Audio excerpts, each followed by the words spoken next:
I was chatting with some parishioners recently about a trip they took to Montreal.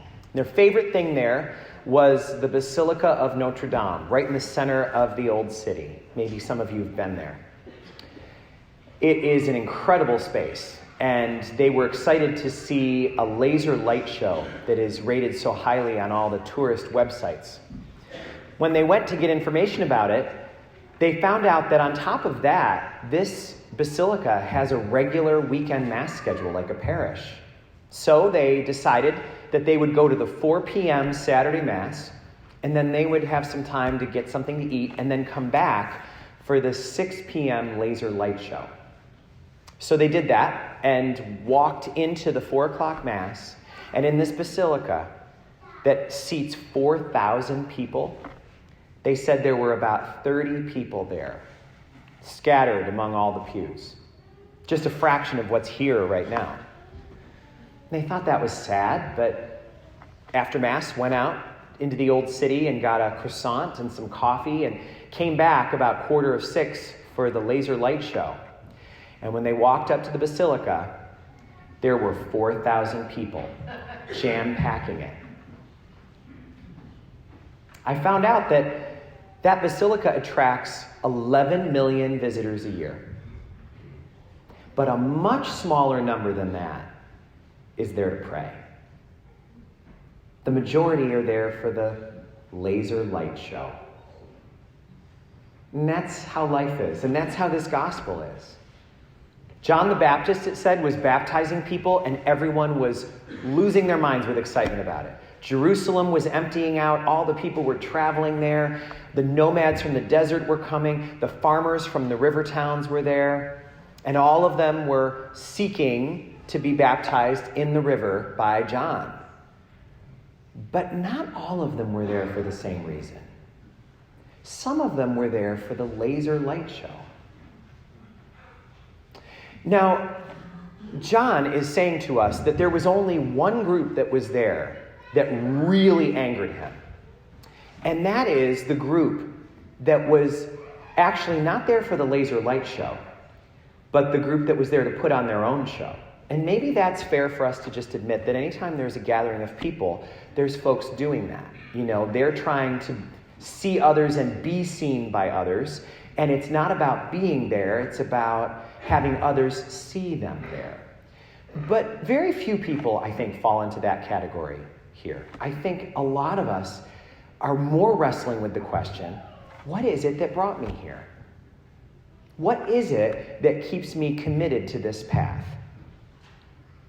Now, we have to be honest that there are many people there at the river and here at church that are very, very serious about their faith walk. They really want God to take control of their lives. And it's a beautiful thing. But to do that, there's a level of commitment that is hard to maintain. And if you want proof of that, then you can go to the YMCA in January. Have any of you, like me, ever joined a gym in January? Everybody will be there. We will have just made our New Year's resolutions, you know. And we will say 2020 is the year. I am getting myself in shape. And so we will get there January 2nd. And all of the regulars are in for quite a time because they're going to go to the regular elliptical machine they go to every day, and there's going to be a stranger on it. They're going to go to their Wednesday morning kickboxing class, and there'll be a sign on the door, class is full. And they'll look in the window and they'll say, who is in there? And it's all these strangers. And do you know what the regulars say to each other? They always say the same thing. They say, don't worry, February is coming. Anybody who works at a gym will tell you, January, jam-packed. February? Now, the difference is they didn't just go to the gym for the laser light show. They're serious. But to be really serious, you've got to realign your lifestyle. You can't just say, I'm going to go to the gym. You have to arrange your life differently. You have to figure things out and put priorities in place. You need to probably let go of something else that you were doing. And that is what is hard. A lot of those people that went to see John the Baptist, they started off really meaning it. This is what I'm going to do. This is the year.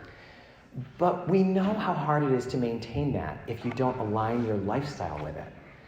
Because after all, this is kind of the beginning of the story at the river. But by the time Jesus was on the cross, even the 12 left him.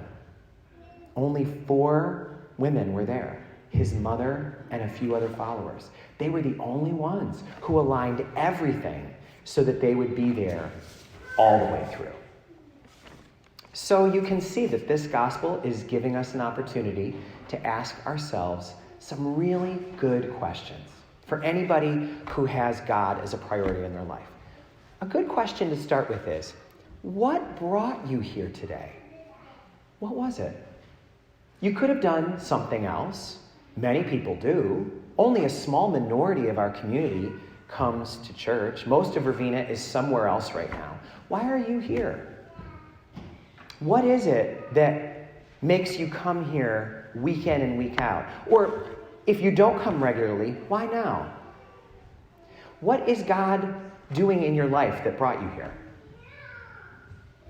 Have you ever been away from here? Have you ever drifted? And if so, why? Why did you drift? What led you away? What brought you back?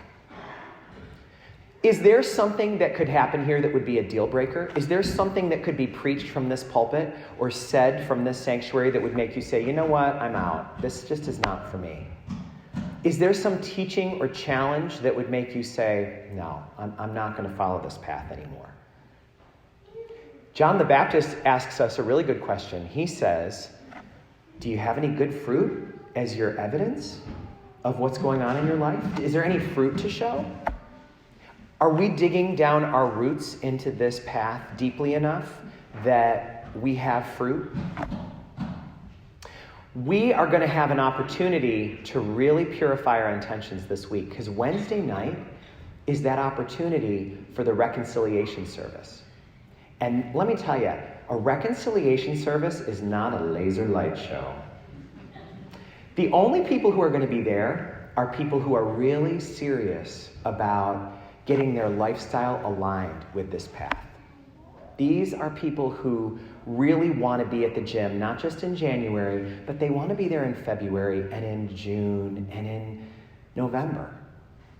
And so we're going to have an opportunity to come together, and most of the service is going to be examining our conscience so that we can ask ourselves, where am I struggling with my anger? Where am I losing the battle with pride? Where am I having a hard time with honesty? In this culture that's all about surface, where am I losing myself in vanity? What's my situation with envy and jealousy? How am I doing with greed? Where do I let fear run my life? Where am I letting gluttony take over, or lust, or laziness? When you come to a service like that, you're really working to align yourself with what brought you here, with the message that you're hearing. You're really striving to make sure that you'll be at the gym all year round. And when we go to a service like that, it's not very entertaining. There's no laser lights. But what is there is God's arm around our shoulder and just a little more light shining on the path forward.